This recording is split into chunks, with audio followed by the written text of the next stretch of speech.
¿Qué tal, licenciado y personas que a través de este medio nos van a poder visualizar?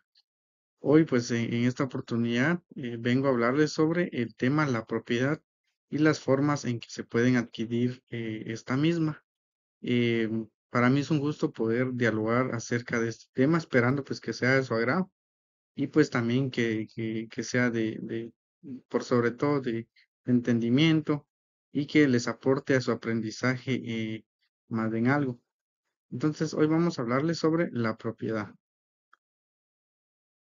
Y en cuanto a su guía de contenido, pues tenemos lo que es la propiedad, tenemos también lo que son los tipos de bienes y propiedad general, tenemos también la propiedad horizontal, tenemos las fincas y demás, formas también, lo que les decía, de adquirir la propiedad, y ya sea original y derivada, por ocupación, los bienes mostrencos, que también es un apartado que en esta ocasión pues les traigo.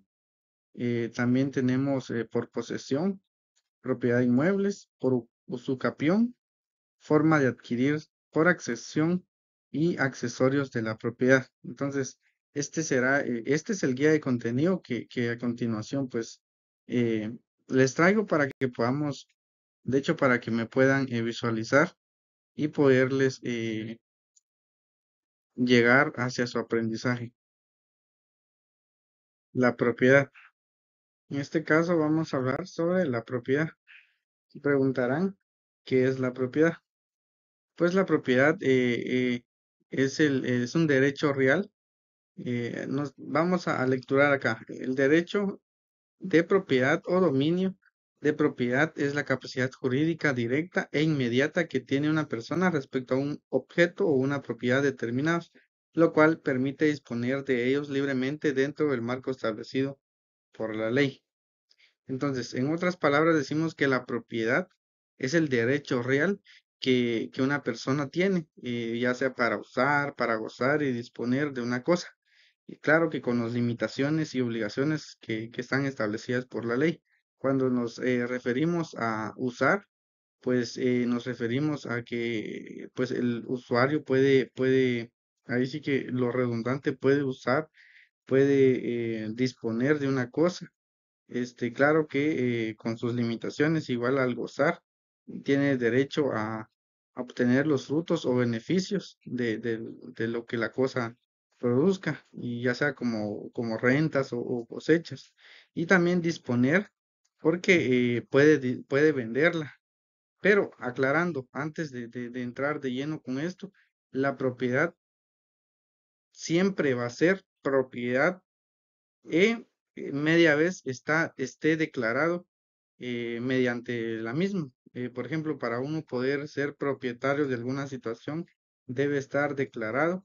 Uno debe contar con su registro de propiedad, el cual indica pues que dicha propiedad, pues con lo redundante, uno es el propietario. Entonces, esto de la propiedad. Y seguimos lecturando que en otras palabras se trata del poder que los sujetos jurídicos tienen sobre los objetos y las propiedades para hacer con ellos lo que quieran, sin violentar la ley ni causar daños a terceros. En el artículo 39 constitucional, garantiza la propiedad privada como un derecho inherente a la persona humana, estableciendo que cada individuo tiene la libertad de disponer de sus bienes de acuerdo con la ley. Y en el artículo 17 de la Declaración Universal de los Derechos Humanos, nos dice que consagra el derecho a la propiedad tanto individual como colectiva. El Código de Bustamante, en el capítulo 2, hace referencia a la propiedad de la familia, así como la propiedad intelectual, como por ejemplo obras de arte y libros. Entonces, cuando hablamos sobre propiedad, no es solo hablamos sobre terrenos, sobre casas. Acá nos dice, eh, por ejemplo, propiedad intelectual, la cual son las obras, los libros, incluso.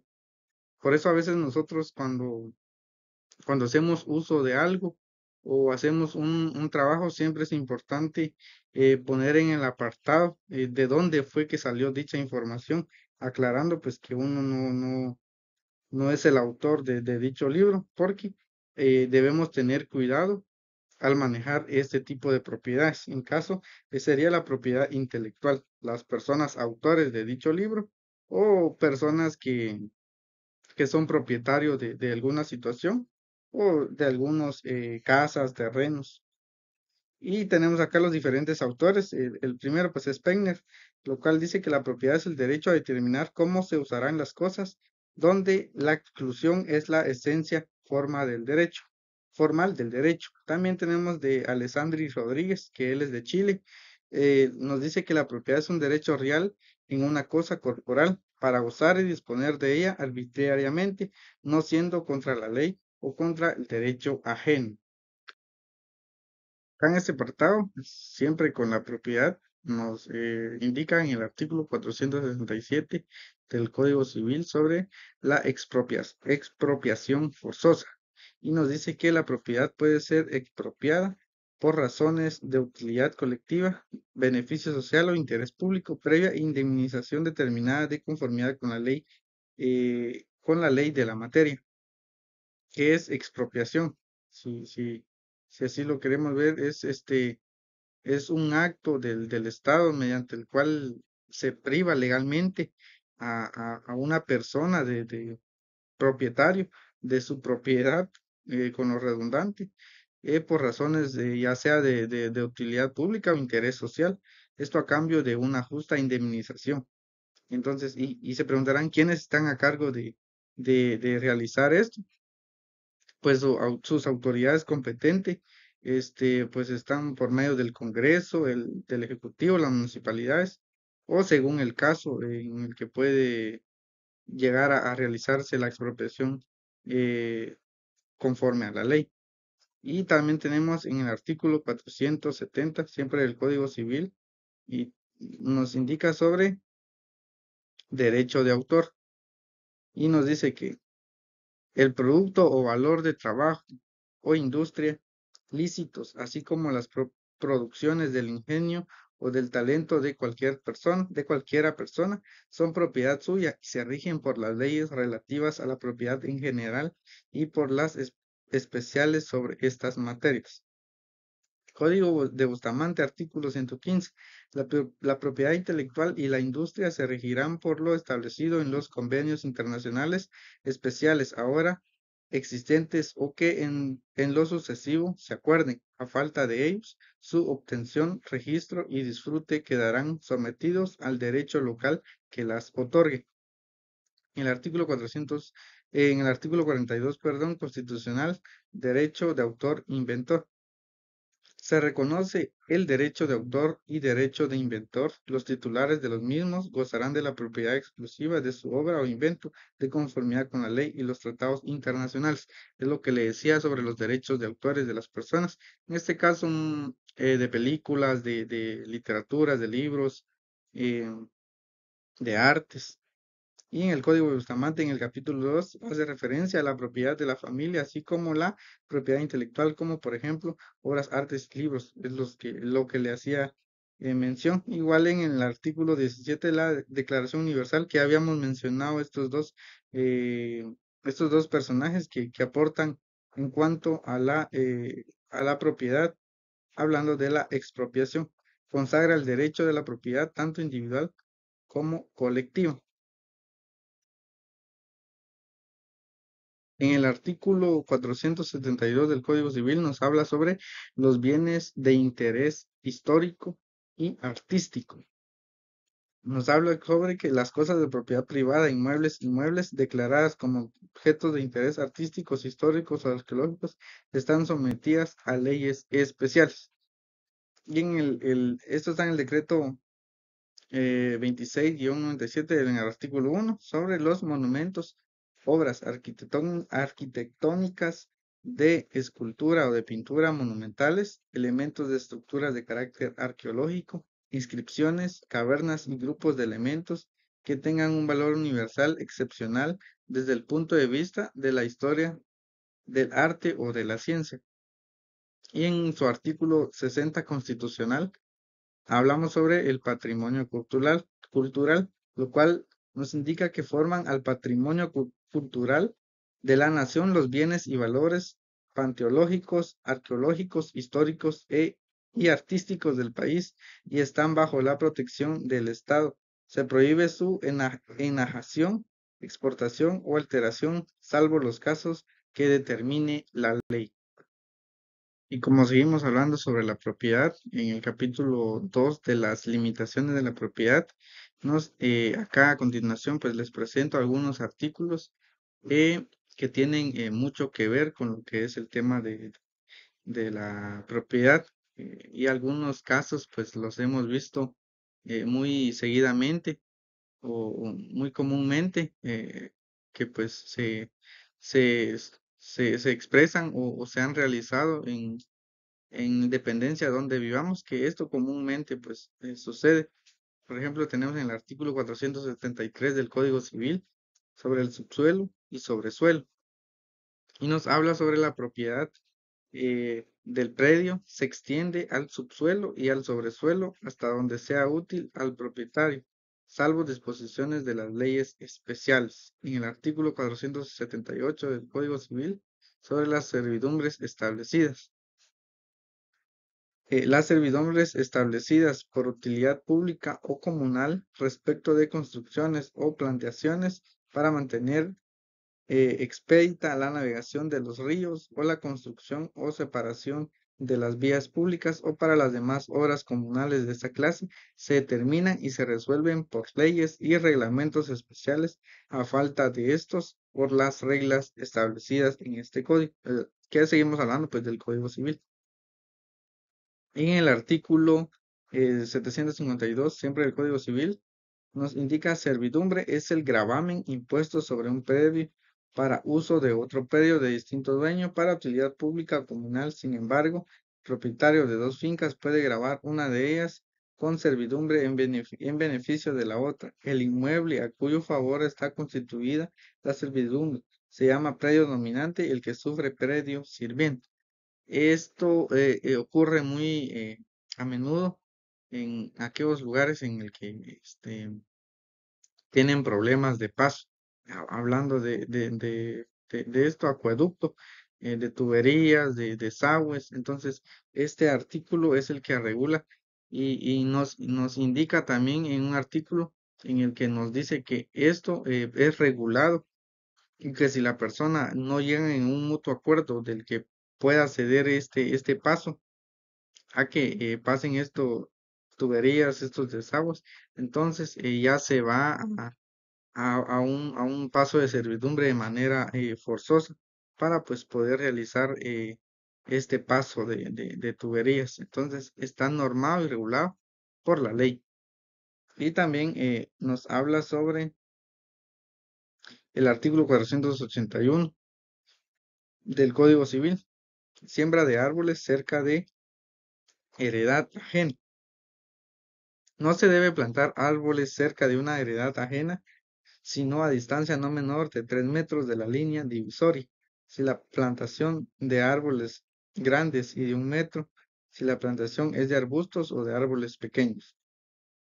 Esto va para todas aquellas personas que tienen siembra, póngale de árboles muy altos o árboles que den frutos, pues deben establecerse. Acá nos menciona el perímetro, la distancia no menor de 3 metros en lo que es la distancia divisoria entre una propiedad a la otra propiedad. También el artículo 482 nos habla sobre el derecho de exigir que se arranquen los árboles. Esto también normado y establecido en el Código Civil. Todo propietario puede pedir que se arranquen los árboles que extiendan a mayor distancia de la señalada en el artículo que precede, si por la extensión de sus raíces amenazaran la seguridad de las construcciones. Esto también pues es muy a menudo y en el artículo anterior es lo que establece de que eh, todo árbol debe ser talado porque aquel árbol que es demasiado alto pues tiende a causar muchos daños en caso de que póngale que hayan fuertes vientos, de que puedan haber fuertes sismos. Estos árboles, pues, que están casi que sobre suelo, eh, tienden a caerse y pues si caen hacia la siguiente propiedad, a veces pues hay viviendas o hay siembras y pues llegan a causar muchos daños y entonces no cumplen con la seguridad del vecino. Entonces la persona quien es vecino de este tipo de vecino que tiene árboles de alturas extremadamente grandes, entonces puede ir tiene ese derecho de poder exigir a que la otra persona pues debe de talar o cortar los árboles. También en el artículo 483 nos habla sobre ramas que caen sobre la propiedad vecina. Esto también normado en la Constitución, en el Código Civil. Si las ramas de los árboles se extienden sobre alguna heredad, jardines o patios vecinos, el dueño de estos tendrá el derecho de reclamar que se corten en cuanto extiendan sobre sus propiedades. Esto muy seguro pasa en cuanto a aquellos árboles de frutos, porque son los árboles que más se extienden en cuanto a sus hojas, a sus ramas. Entonces, la persona quien está sufriendo, quien está siendo dañado por esto, entonces tiene el derecho de poder pedir para que la persona quien pues es propietario de dichas tierras pueda recortar, talar o ver qué hacer con este problema, pues que son de las ramas que caen en el suelo de la otra persona. En este apartado hablaremos sobre cuando hay copropiedad. Y para poder desglosar, vamos a entender que qué es copropiedad. Pues hay copropiedad es la situación jurídica en la que una cosa o un bien pues pertenecen a dos o más personas, la cual al mismo tiempo ellos tienen derechos de propiedad sobre una misma cosa, pero son divididos en partes ideales o proporcionales. Entonces, en el artículo 485 nos habla cuando hay copropiedad regulada en el Código Civil. Hay copropiedad cuando un bien o un derecho pertenece pro indiviso a varias personas a falta de contrato o disposición especial. Se regirá la copropiedad por disposiciones del presente capítulo. Y en el artículo 489 nos habla sobre las innovaciones y nos dice que eh, ninguno de los condueños podrá, sin el consentimiento de los demás, hacer alteraciones que modifiquen la cosa común, aunque ellas pudieran resultar ventajas para todos, a no ser que fueran aprobadas por la mayoría de los copropietarios que represente por lo menos las dos terceras partes de valor total de la misma.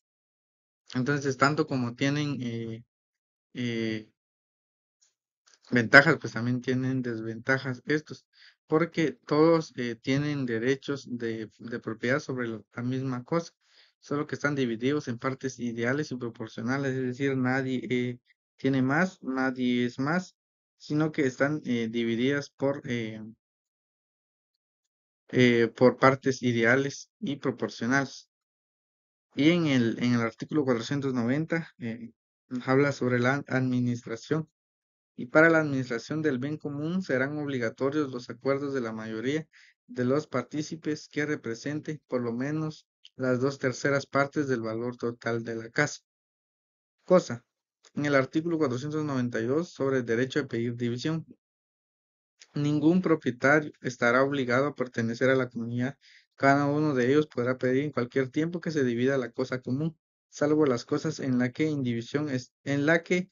la indivisión esté establecida por la ley. Acordada la división, cada comunero tendrá derecho preferente a adquirir las partes de los otros si ellos lo quisieran venderlas. Es decir, esto puede llegar a suceder cuando la persona pues sienta que no puede tomar decisiones por sí solo, porque así es, porque pues este bien está dividido por partes pues iguales. Entonces, puede suceder eso en el cual tiene el derecho de pedir esta división.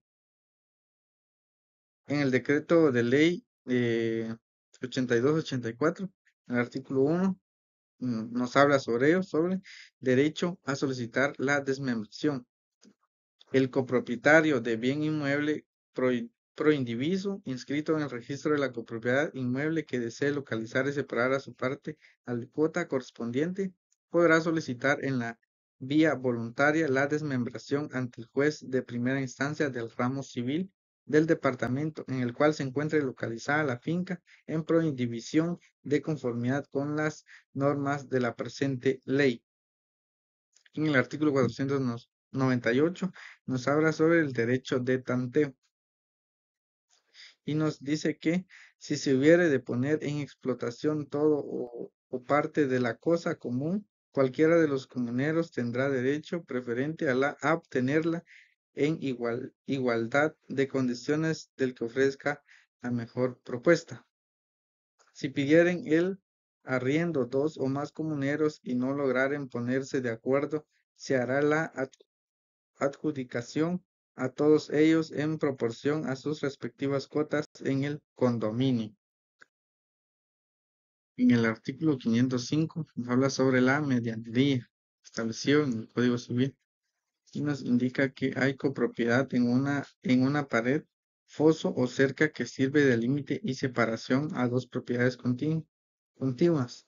Y mientras no haya prueba o signo exterior que demuestre lo contrario, se presume: 1, en las partes divisorias de los edificios continuos hasta el punto común de elevación, en las paredes divisorias de los jardines o corrales situados en poblado o en el campo, y tercero, en las cercas, vallados y setos vivos que dividen los predios rústicos. Y en el artículo 512 nos habla sobre la obligación de los condueños.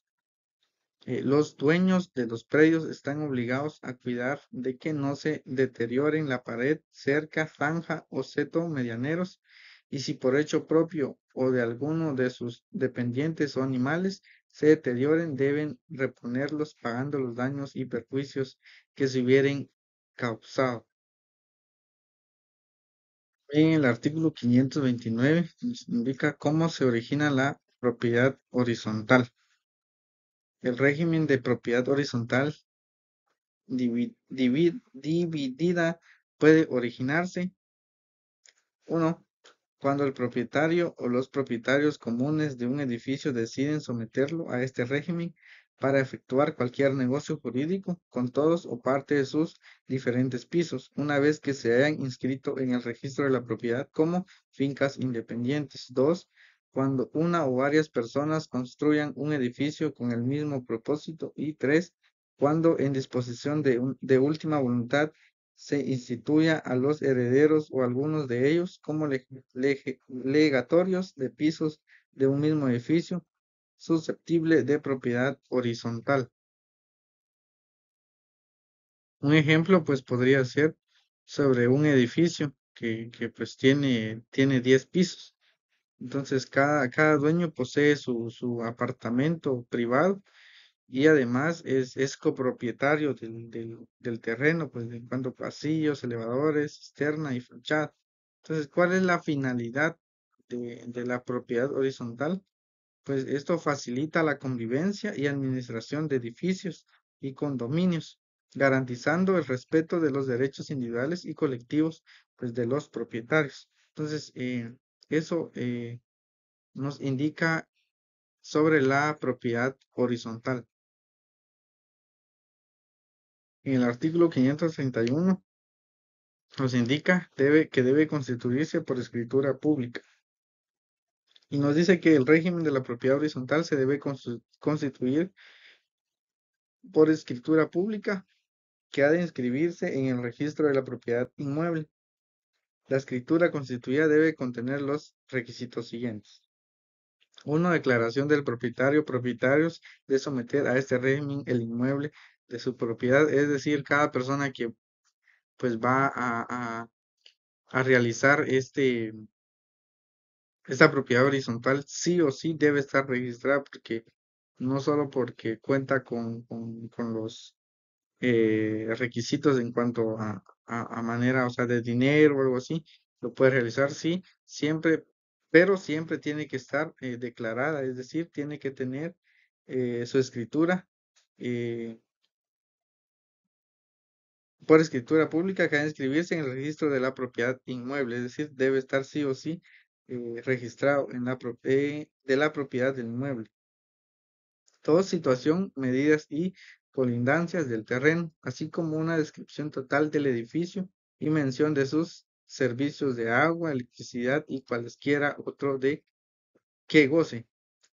Tercero, descripción de cada piso con los datos que sean necesarios para su identificación. Cuarto, el valor del inmueble y de cada piso.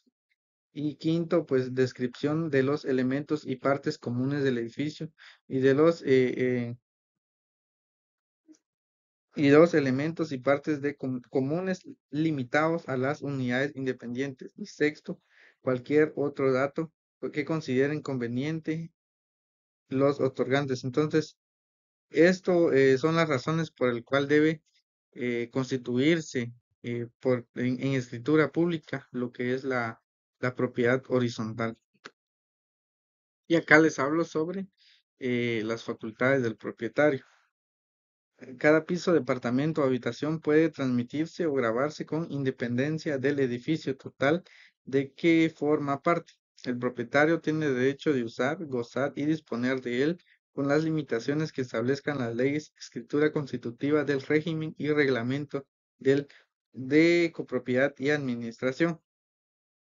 Y en el artículo 532 nos habla sobre el piso, departamento, habitación, siempre establecido pues en el Código Civil. Y dice que se entiende por piso el conjunto de departamentos y habitaciones construidos en un mismo plano horizontal en un edificio de varias plantas. Por departamento, la construcción que ocupa parte de un piso y por habitación el espacio constituido por un solo aposento. En el artículo 5 del decreto 1318, para los efectos legales se entiende por piso el conjunto de departamentos o habitaciones construidos en un mismo plano horizontal, en un edificio de varias plantas. Por departamento, la construcción que ocupa todo o parte de un piso o de más de uno, en edificio de dos o más de pisos o plantas. Y por habitación del departamento constituido por un solo aposento. Y en el artículo 547 nos habla sobre la administración del edificio. Los edificios sometidos al régimen de propiedad horizontal deben ser administrados por la persona que designe la mayoría de propietarios. El administrador ejercerá su cargo con sujeción a las disposiciones que se debe contener el reglamento de copropiedad y administración. En el artículo 42, el decreto 1318 nos habla sobre los edificios sometidos al régimen de la presente ley que deben ser administrados por la persona que designe la mayoría de propietarios. La administración del edificio se ha de regir por las disposiciones que se deben insertarse en el reglamento de la copropiedad y administración. Y en este apartado, pues, vamos a hablar sobre las facultades que tiene el administrador, así como tanto derechos y obligaciones que pues, el administrador debe tener. El administrador es el representante legal de los propietarios en todos los asuntos judiciales o extrajudiciales comunes relacionados con el edificio, sea que promuevan a nombre o en contra de ellos. Es decir, que todo lo que pase, pues recae en el administrador, porque pues es el representante legal de los propietarios en todos los asuntos judiciales o extrajudiciales. En el artículo 43 en el decreto 1318 nos habla sobre que el administrador individual o personero de la entidad jurídica a quien se haya confiado de la administración, en su caso debe ser el representante legal de los propietarios en todos los asuntos judiciales o extrajudiciales comunes relacionados con el edificio, sea que promuevan a nombre o en contra de ellos, tienen además de las facultades generales que la ley otorga a mandatarios los referentes a los mandatos para administración determinada y judicial, pero no la que requiera cláusula especial, salvo que se la refieren por el reglamento de copropiedad y administración o exposiciones tomadas por la asamblea de propietarios con el voto favorable de las 3/4 partes de los integrantes. Entonces, en estos artículos nos habla sobre las facultades que el administrador pues debe tener. En este apartado vamos a hablar sobre la propiedad por ocupación, lo cual encontramos en el capítulo eh, sexto del Código Civil. Para empezar esto, pues vamos a irnos en el artículo 589 sobre la ocupación de muebles. Nos dice que las cosas muebles o semovientes que no pertenecen a ninguno pueden adquirirlas por ocupación de conformidad con lo dispuesto en las leyes especiales. En el artículo 590 nos habla sobre los inmuebles no pueden adquirirse por ocupación. Los que no estén reducidos a propiedad particular pertenecen a la nación. El artículo 591 sobre los muebles que pueden ser objeto de ocupación. Pueden ser objeto de ocupación las piedras, conchas y otras sustancias que se encuentran en las riberas del mar, de los ríos y los arroyos de uso público y que no presentan señales de dominio anterior. También pueden ser objeto de ocupación las cosas cuya propiedad abandonada voluntariamente su dueño. En el artículo 592 sobre el tesoro descubierto. El tesoro encontrado en un terreno propio pertenece íntegramente al descubridor. El tesoro encontrado en terreno ajeno se dividirá por partes iguales entre el dueño del terreno y de la persona que haya hecho el descubrimiento. Sin embargo, el descubridor no tendrá derecho a su porción sino cuando el descubrimiento sea fortuito o cuando haya buscado el tesoro con permiso del dueño del terreno.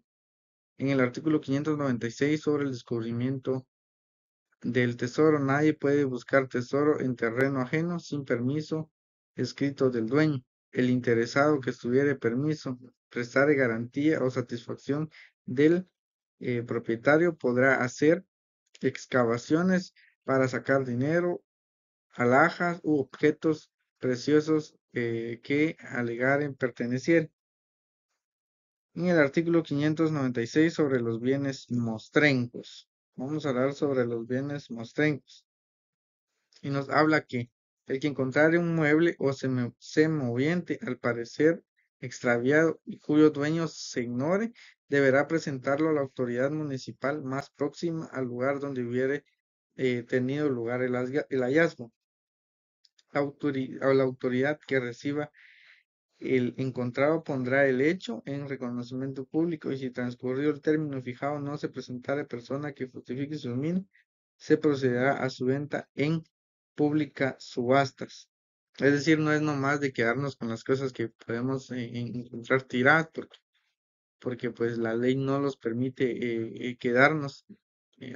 Va a pasar, si así lo queremos ver, a propiedad de la gobernación, porque ellos lo van a dar acá, como acá lo dice, en ventas de manera pública, en subastas. Entonces no es nomás de quedarnos con las cosas. Y para poder entender o desarrollar esto, vamos a hablar sobre la propiedad por ocupación y nos indica que es una forma, en palabras sencillas, de quedarnos con algo, de adueñarnos de algo, aclarando que este no cuente con un dueño de manera que esté legalizado. Entonces, de esa forma sí podemos acreditarnos sobre dicha propiedad o cosa.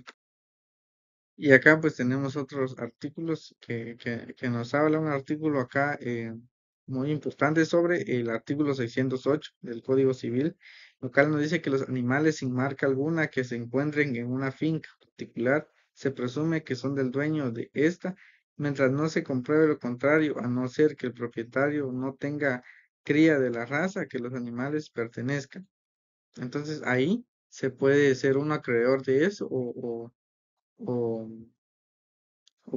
por ocuparlo, por encontrarlo, entonces uno puede ser acreedor de esto. Y otro también, pues puede ser la del artículo 597 sobre que el dueño que recobre lo perdido o su precio está obligado al pago de los gastos y abordar quien lo halló.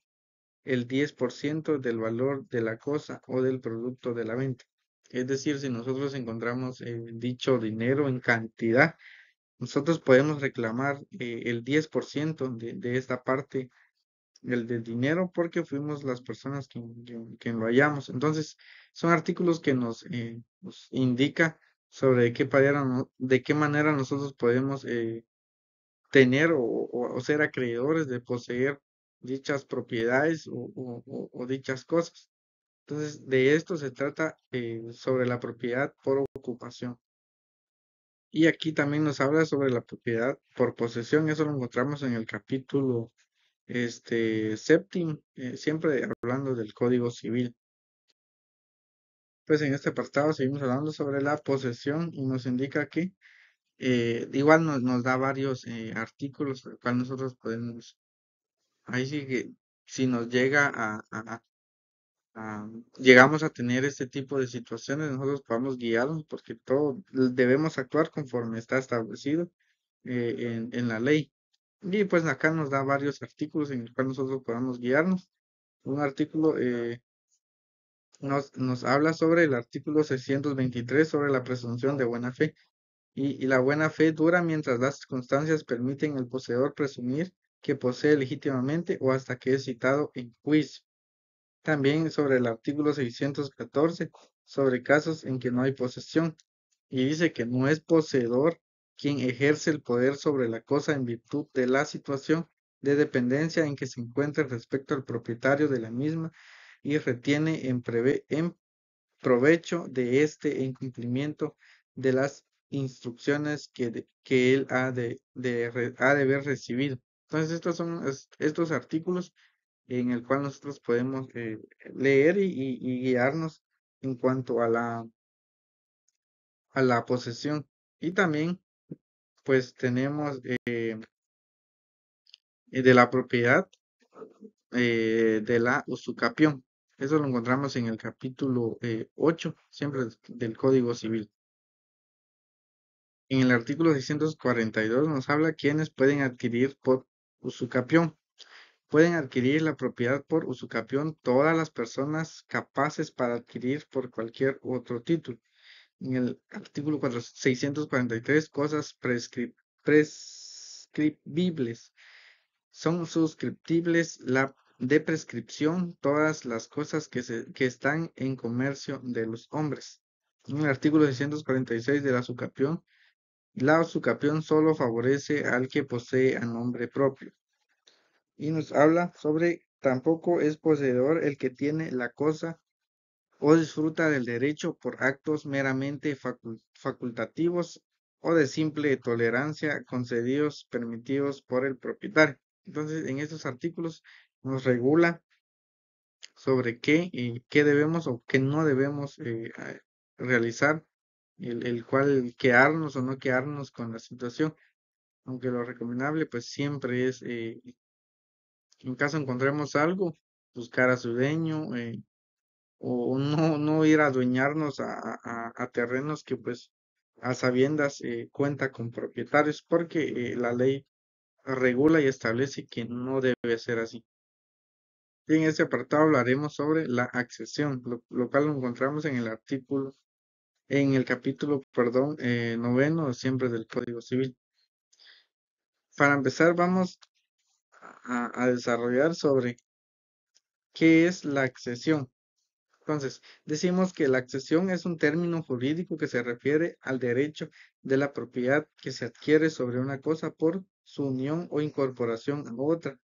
En el ámbito legal, este concepto establece que el propietario de un bien principal también es dueño de los bienes accesorios que se le agreguen. La accesión puede ser natural cuando se produce de forma espontánea o artificial cuando el resultado de la intervención humana, es decir, cuando el terreno se adhiere a otro terreno, entonces la persona al quien le está llegando esto por posibles sismos, por posibles temblores, entonces puede llegar a suceder estas situaciones, o incluso cuando son derrumbes, a veces los terrenos, los sitios se derrumban, entonces todo esto pues disminuye, ya sea que disminuye o se añade a dichas propiedades. Esta es la accesión. En el artículo 658 nos habla sobre la accesión por incorporación a bienes inmuebles. Lo que se une o se incorpora a una cosa pertenece al propietario de éste, de conformidad con las disposiciones siguientes. En el artículo 660, sobre accesión de mala fe con materiales ajenos. El propietario del suelo que ha hecho construcciones, plantaciones u obras con materiales ajenos debe pagar al dueño el valor de estos y quedará también obligado en caso de mala fe el pago de los daños y perjuicios, pero el propietario de los materiales no tiene derecho de llevárselos a menos que pueda hacerlo sin destruir la obra construida o sin que parezca las plantaciones. Y pues acá tenemos otros artículos que regulan sobre, sobre la accesión. Y en este último apartado, en el artículo 174, pues encontramos sobre que nos habla sobre el nuevo cruce del río. Y dice que cuando en un río navegable, flotable, variando naturalmente de dirección, se abre un nuevo cauce en heredad privada. Este cauce entrara en el dominio público, el dueño de la heredad lo recobrará siempre que las aguas vuelvan a dejarlo en seco, ya naturalmente o por bien trabajos legalmente autorizados al efecto. También tenemos, vamos a hablar sobre la abulsión y nos indica que cuando la corriente de un arroyo, torrente o río se segrega de su ribera una porción conocida de terreno y la transporta a heredades fronteras o las inferiores al dueño de la finca que orillaba, la ribera segregada conserva la propiedad de la porción de terreno incorporada, pero si dentro del término de 6 meses no ejercitara su derecho, lo perderá en favor del dueño del terreno a que se hubiera agregado la porción arrancada. Es decir, si se me añade dicho pedazo de tierra, si lo queremos ver, yo aún no soy poseedor de eso porque aquí nos establece que hay un plazo de 6 meses que la persona debe ir a pelear esto. Pues si la persona no lo hace, al pasar estos 6 meses, entonces automáticamente la persona a quien se le añadió este pedazo de tierra, entonces va a ser propietario de dicha tierra. Y también nos habla sobre el aluvión, que son dos puntos importantes al tocar en esta diapositiva. Nos dice que pertenece a los dueños de los terrenos confinantes con los arroyos, torrentes, ríos y lagos, al acrecentamiento que reciban paulativamente por accesión o sedimentación de las aguas. Para hacerlas en palabras más sencillas, vamos a especificar que el aluvión pues es el aumento gradual del terreno, la cual que están a orillas de ya sea un río, lago, mar. Esto al debido depósito progresivo de sedimentos, ya sea arena, lodo o limo arrastrados por el agua. Y también sobre la aluvión tenemos que es el desprendimiento. Sobre albución tenemos que es el desprendimiento o movimiento súbito de una porción de terreno por acción de la corriente de agua, como cuando un río cambia de cauce o erosiona de manera repentina. Entonces, esto es de manera natural que puede llegar a ocurrir. Entonces, este ha sido el tema del que hoy se trató, esperando que ha sido de tanto de su agrado como de aprendizaje.